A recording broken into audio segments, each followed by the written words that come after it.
So we're here in downtown Salt Lake City. It's December 6th, 2008. I'm here with Marc Gafni, and this is my third trip, all thanks to Marc, since July 3rd was when I first came out here, and I've really fallen in love with Salt Lake City.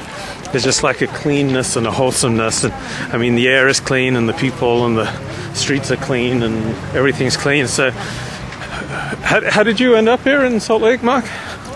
I came to Salt Lake because I had some good friends here. Right. And so at a time of transition in my life, it was a place to come and to rest and to gather my thoughts and energy. And I've also actually fallen in love with Salt Lake. It's quite a beautiful city. It's got a very clean, healthy, and deep energy of spirit. You know, the Mormons are very, very strong in Salt Lake County and have a deep sense of connection to the divine presence. Right. You know, a deep sense of purpose.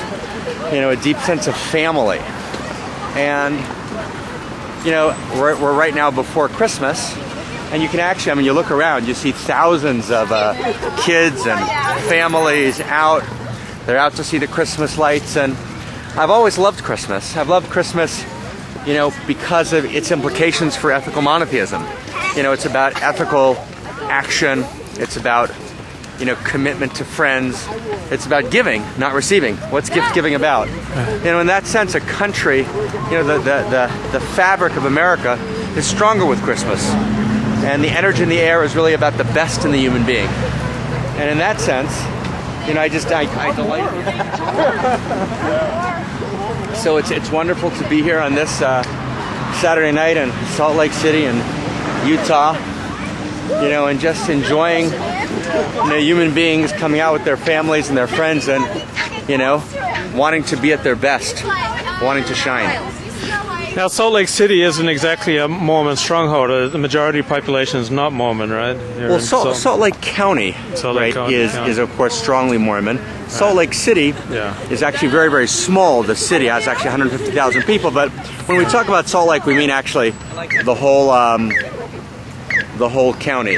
Salt Lake City itself is actually slightly more than 50% non-Mormon, right? Which is why the mayor, Rocky Anderson, is a great guy, you know, is actually a very strong secular liberal. So there's actually a very strong secular liberal population here. But the energy, you know, the energy of the whole place is clearly animated by Mormonism and by faith. Now, by faith. You were talking about Mormon movies. What the heck are Mormon movies? You mean Donnie and Marie Osmond? Well, Mormon movies, and actually my friend Dalit and I, you know, love Mormon movies. You know, Mormon movies are really about, you know, people struggling. You know, it's movies about people struggling with faith, people struggling with, you know,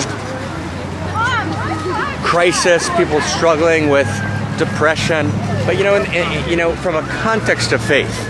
You know, and how, you know, God in the second person, a living presence of the divine, right, invites a human being and raises a human being up, and how prayer, you know, is a living part of life, and how people live spirit in life, you know, as opposed to churches or synagogues, which become kind of mausoleums of the faith, you know, which become museums of faith. You know, Mormonism, you know, faith is alive. Right, and a living relationship with the divine, you know, is alive. And it's a particular moment, you know, it's a particular face, you know, of God. As we say in Judaism, you know, the Torah begins with the creation of the human being, not with the story of the Jewish people. Unlike many, many faith documents, because all human beings are descended from the same divine source. And there's many expressions of faith that are real. And those expressions need to be honored and need to be recognized and need to be rejoiced in. What do you mean God is in the second person? God in the second person means I have a second person relationship with God. I'm in a conversation with God. I speak to God. Right? God speaks to me. That's prophecy, is God speaking to me.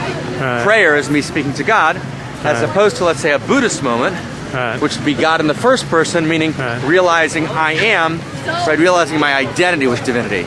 This is more of a conversation. Shall we wander around? Let's actually, I want to look.